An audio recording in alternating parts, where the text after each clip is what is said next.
Hey everyone, it's Alexander, the real Mr. Robinson. Welcome to the channel. This is my review for Moon Knight, the latest Disney Plus series set in the Marvel Cinematic Universe. At least as of recording this review, because Ms. Marvel, at the time this review goes up, will have just been released. I have not seen it myself. The series opens up with Stephen Grant, played by Oscar Isaac. He is a nerdy employee at the British Museum who one day hopes to become a tour guide because of his extensive knowledge on Egyptian history. Don't worry, Stephen. I have similar dreams myself. One day. Anyway, he's just going about his regular life, working at the British Museum, but his dreams of becoming a tour guide are suddenly put on hold when he soon encounters a bunch of weird events. He starts appearing in weird spots, he meets a cult leader played by Ethan Hawke, and he soon finds out that his body holds another occupant, Mark Spector. Mark Spector is a mercenary who suffers from dissociative identity disorder, and he's also the avatar for the Egyptian moon god Khonshu. What this means is that Mark Spector basically serves Khonshu as the hero Moon Knight. And this also means that Stephen Grant has access to a suit of his own dubbed Mr. Knight. And because of all that, Stephen Grant is now roped into this adventure with Mark Spector's wife, Layla, and he and Mark have to take turns in using the body, and this is all to try to stop Ethan Hawke's character. It's Arthur Harrow, a crazy cult leader who's associated with the goddess Amet, and basically wants to do what Hydra did with Project Insight, pass on judgment to those for crimes they have not yet committed. So, not quite like Project Insight from Captain America the Winter Soldier, but in a way where it starts targeting people for things that they're going to do in the future. In 2021, we had 5 Disney Plus shows set in the Marvel Cinematic Universe: WandaVision, Falcon the Winter Soldier, Loki, What If, and Hawkeye. I think all of them are pretty good, but they were all based around characters that we already knew.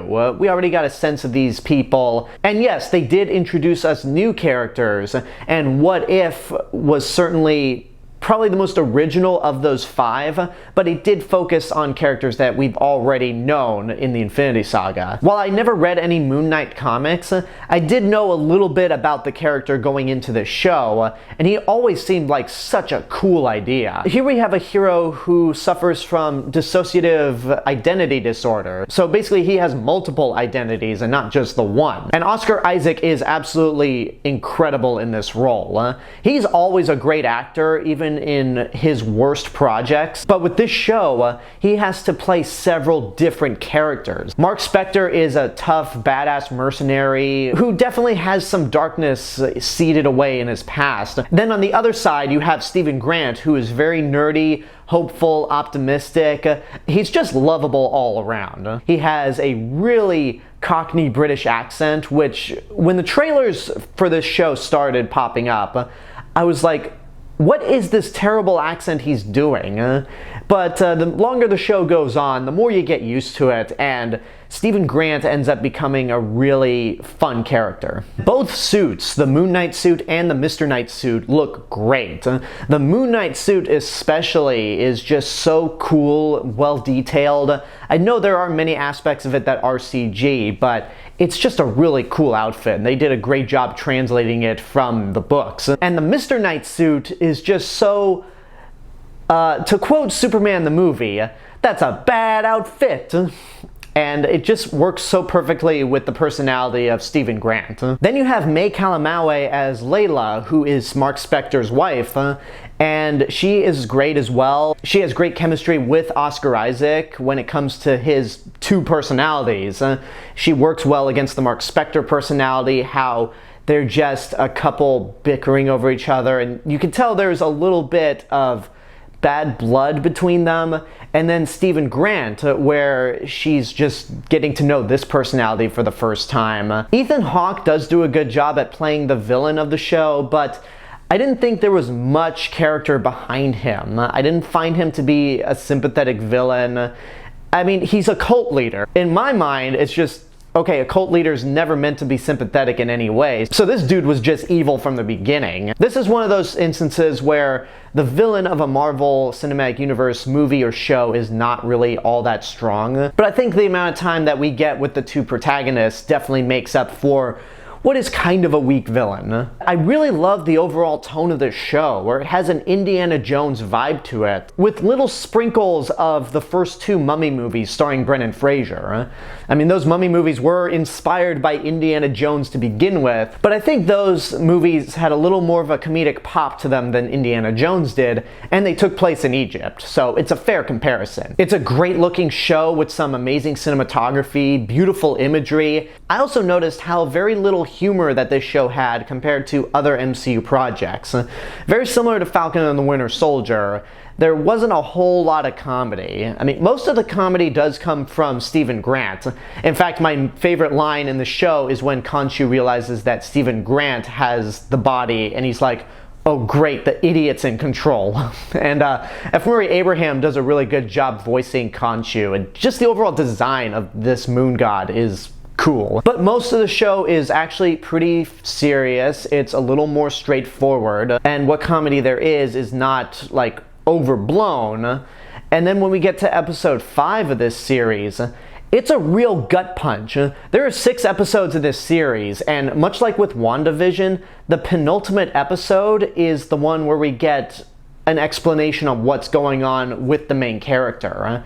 And the backstory that we find out about why Mark Spector has DID is heartbreaking. Basically, he had a younger brother who he wasn't watching over, and his brother drowned. His mother never forgave him and carried that hate towards Mark Spector to her grave. So Mark Spector came up with the personality of Stephen Grant to basically hide all that pain within. And in this whole episode, Oscar Isaac is acting amongst himself, so it's Mark Spector and Stephen Grant finally being able to interact with each other. And it's an Emmy-worthy performance. Much like with Elizabeth Olsen in WandaVision, Oscar Isaac absolutely deserves to be nominated for an Emmy. I mean, the fact that he has yet to be nominated for an Oscar himself, despite his namesake, is mind-boggling. Like that's a thing that shouldn't keep happening. So it's a surprisingly emotional episode, considering that the end of the episode prior to that had a giant hippo god walking through the doors of an insane asylum after Mark Spector has been shot, goes, "Hi," and you have both Mark and Steven just screaming at the top of their lungs at the horror of this giant hippo goddess. I saw that episode the morning I was heading to Disneyland back in April, and I actually did go on the Jungle Cruise later that day, so as soon as we got to the hippo segment, you can see this in the vlog that I made, immediately that sequence where Stephen Grant and Mark Spector are screaming was the first thing that came to my mind as soon as those hippos popped up. So that was eerily coincidental. So for all the praise I've been giving to Moon Knight, and it definitely deserves it, it is not a perfect show. The biggest problem I have with this show is actually the final episode.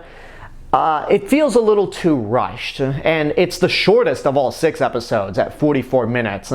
But my problem, I think, mostly has to come down to the structure of it. The previous episode kind of ends almost like in the middle of what we're trying to deal with. And the beginning of episode 6 feels more like where episode 5 should have ended. Basically, Ammit is set free.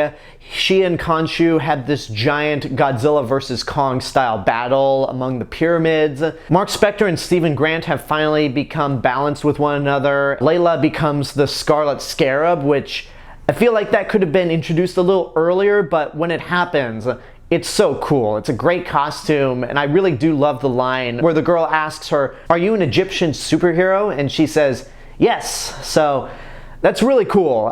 The fight choreography in this final episode is really good, but this final episode just kind of has a weird structure to it. There are weird breaks in the action, and it just kind of ends in a very bizarre way before we cut to credits. Almost like there was a lot we missed. So that was a little disappointing. And it does end with a stinger that hints to more Moon Knight possibilities. We get introduced to Mark Spector's third personality, Jake Lockley. If you thought Mark Spector was ruthless, Jake Lockley is just looking at Mark Spector going, oh, that's adorable. The sixth episode definitely had a lot of flaws, and to this day, even with What If, the MCU Disney Plus shows have yet to really stick their landings. And I think they could learn something from Peacemaker, which that show had 8 episodes. I'll review that eventually, but it managed to stick the landing perfectly. I think Peacemaker is better than all the MCU Disney Plus shows. But with Moon Knight, despite how I feel about the final episode and the way it felt rushed, I really enjoyed this. It's not my favorite Disney Plus show in the MCU. That title still goes to WandaVision, but this is definitely a fun time. I'd say it's worth seeing in your lifetime. It's action-packed, it's got great performances, it's really a cool show overall in terms of its look and just what it's about. The show overall is surprisingly gory, more gory than the other MCU shows. Now, you don't have Moon Knight slamming a car door on someone repeatedly until his head comes off like in Daredevil. It's not that, but the first episode definitely has a lot of blood that I'm just like, whoa. And hopefully it's a good sign for the future of the MCU that they can actually push forward with a hard PG-13 or maybe a soft R. I mean, Deadpool 3 is going to be R, so there's obviously no escaping that. And one of the best parts about this show is that you don't have to have watched all the other MCU stuff ahead of time. There is no reference to any outside events within the Marvel Cinematic Universe. Apparently, Kumail Nanjiani's Kingo from Eternals was supposed to have a small role in this. I think maybe a cameo, but it was cut. You could just watch this as a standalone. Again, despite how I feel about that 6th episode, overall, I really enjoyed this series. And there you go, that's my review for Moon Knight. I am so looking forward to Ms. Marvel. I'm gonna try to be a little more consistent with these Disney Plus reviews. Like, I wanna try to review Obi-Wan as soon as it ends. I wanna review Ms. Marvel as soon as it ends.